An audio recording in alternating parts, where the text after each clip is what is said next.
News forward चॅनलमध्ये आपले स्वागत आहे। एक महत्त्वाची बातमी, हज यात्रेकरूंच्या मदतीसाठी आता स्मार्ट वॉच। पहा न्यूज फॉरवर्डची सविस्तर रिपोर्ट।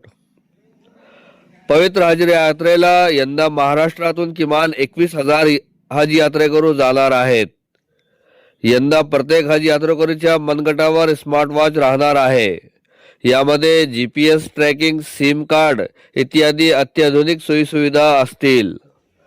हज यात्रेकरू गर्दीत कुठे हरवला तर त्याला शोधणे अत्यंत सोपे जाईल। यात्रेकरूला काही मदत हवी असेल तर त्यात विशेष बटन सुद्धा देण्यात येणार आहे। हज यात्रा 2026 साठी केंद्रीय हज कमिटीने 3 महिन्यांपूर्वीच ऑनलाईन अर्जाची प्रक्रिया सुरू केली। यंदा भारतातील 1,75,000 यात्रेकरू हजला जातील।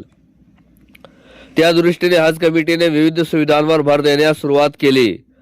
महाराष्ट्रातून 21,000 यात्रेकरू जातील। प्रत्यक्ष यादीत सुरुवातीला 17,500 यात्रेकरू होते। वेटिंग लिस्ट हळूहळू कमी होत असून आता फक्त 8,000 यात्रेकरू प्रतीक्षेत आहेत।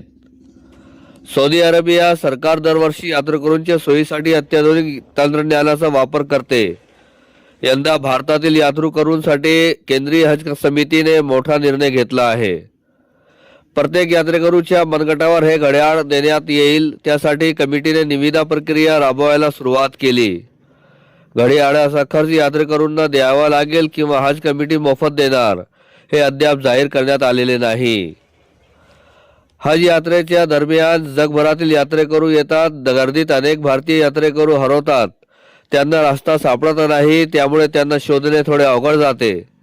या समस्येतून मार्ग काढण्यासाठी स्मार्ट वॉच प्रभावशाली राहील, जेणेकरून यात्रेकरूला लवकर मदत मिळेल, अशी अपेक्षा खिदमते हुज्जाज कमिटीचे फैसल पटेल यांनी व्यक्त केली आहे।